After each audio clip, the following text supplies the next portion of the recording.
জুলাই আন্দোলনের অন্যতম বড় একটি স্লোগান ছিল বিকল্পকে, আমি, তুমি, আমরা। এই কথাটাই 2018 সালে বলেছিলেন মির্জা ফখরুল ইসলাম আলমগীর। বিশ্বাস করুন, আপনিই বাংলাদেশ, আমরাই সবাই। একটা দেশ কোন রাজনীতিবিদ বদলায় না, বদলায় তার মানুষ, সাধারণ জনগণ। বাংলাদেশের ইতিহাসের অন্যতম পরিশুদ্ধ মনের রাজনীতিবিদ মির্জা ফখরুলকে নিয়ে ভয়ঙ্কর অপপ্রচার চালাচ্ছে একটি চক্র। মোটা দাগে তার বিরুদ্ধে 3টি অভিযোগ তোলা হয়েছে। 1, মির্জা ফখরুল ভারতের পক্ষের লোক। 2, মির্জা ফখরুল আওয়ামী লীগের পুনর্বাসন চান। 3, মির্জা ফখরুল নির্বাচন চান কিন্তু সংস্কার চান না। আওয়ামী লীগ বা ভারত নিয়ে মির্জা ফখরুলের যেসব কথাকে রং মাখানো হচ্ছে, সেই ধরনের কথা স্বয়ং প্রধান উপদেষ্টা এমনকি জামায়াতের আমিরও বলেছেন। ডক্টর ইউনূস বলেছেন ভারতের সাথে তিনি সম্পর্ক এগিয়ে নিতে চান। বলেছেন 2 দেশের মধ্যে সম্পর্কটা অত্যন্ত ঘনিষ্ঠ হতে হবে। জামায়াতের আমির বলেছেন ভারতের সঙ্গে সুসম্পর্ক বজায় রাখতে চাই।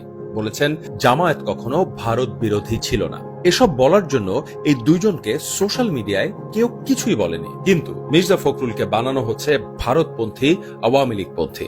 প্রধান উপদেষ্টা নিজে বলেছেন আওয়ামী লীগকে নিষিদ্ধের কোনো পরিকল্পনা নেই। অন্যদিকে অনেক আগেই জামায়াতের আমির ঘোষণা দিয়ে আওয়ামী লীগকে ক্ষমা করে দিয়েছেন।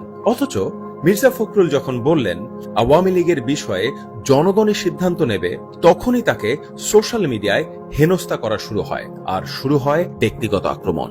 5ই অগস্টের পর থেকে ভারতের বিতর্কিত কার্যকলাপের বিপক্ষে যে লোকটি স্পষ্ট অবস্থান নিয়েছেন, তিনি হলেন বিএনপি মহাসচিব মির্জা ফখরুল ইসলাম আলমগীর। একদিকে ভারত আমাদের পানি দেয় না, আরেকদিকে আমাদের শত্রুকে দিল্লিতে রাজার হালে রেখেছে। ভারতকে তার বর্তমান কার্যকলাপ বন্ধ করতে হবে। এটা কোন ধরনের প্রতিবেশী সুলভ আচরণ? এই ধরনের শিরোনাম থেকে স্পষ্ট যে ভারতের খবরদারি মানেন না মির্জা ফখরুল। যে পার্লামেন্টে আওয়ামী লীগকে বিচারের আওতায় আনার কথা বারবারই বলেছেন বিএনপি মহাসচিব। প্রধান উপদেষ্টার সঙ্গে বৈঠকে মির্জা ফখরুল আওয়ামী লীগকে দল হিসেবে বিচারিক প্রক্রিয়ায় আনার আহ্বান জানান। ব্যাংক লুটেরাদের দেশে ফিরিয়ে এনে বিচার করার কথা বারবার বলেছেন তিনি। আওয়ামী লীগ কিভাবে দেশের সব প্রতিষ্ঠান ধ্বংস করেছে, কিভাবে গণতন্ত্রকে ধ্বংস করেছে, তা কিছুদিন পর পর মির্জা ফখরুলই মনে করিয়ে দেন। ভুলে গেলে চলবে না, মির্জা ফখরুল ইসলাম আলমগীর 11 বার জেল খেটেছেন আওয়ামী লীগের আমলে। শারীরিক আক্রমণের শিকার হয়েছেন, পুলিশের নির্যাতনের শিকার হয়েছেন। এদেশে আর কোন রাজনৈতিক দলের জেনারেল সেক্রেটারি এভাবে নির্যাতনের শিকার হননি।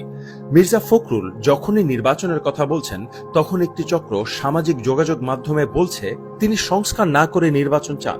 আরও একটি কথা সুকৌশলে ছড়ানো হচ্ছে, তা হলো বিএনপি নির্বাচন চায় লুটপাট করার জন্য। যদি সংস্কারের কথাই বলা হয়, তাহলে সেই আলাপ সবার আগে তুলেছিল বিএনপি। 2023 সালে 31 দফা সংস্কার পরিকল্পনা তুলে ধরে দলটি। এসব সংস্কার একটি চিরকালীন চলমান প্রক্রিয়া।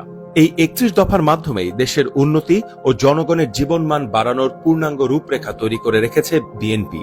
এমন একটি দল তো নির্বাচন চাইবেই, সংস্কার করবে বলেই নির্বাচন চায় বিএনপি। এই বিষয়টি মির্জা ফখরুল মনে করিয়ে দেন সবসময়। সঠিক কথা বলার জন্য সোশ্যাল মিডিয়ায় হেনস্থার শিকার হওয়ার মতো দুর্ভাগ্য আর হয় না।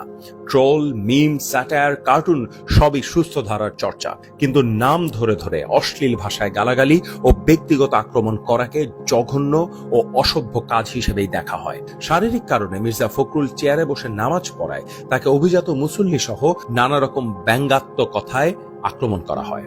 অথচ ডক্টর ইউনূসও চেয়ারে বসে ঈদের নামাজ পড়েছেন।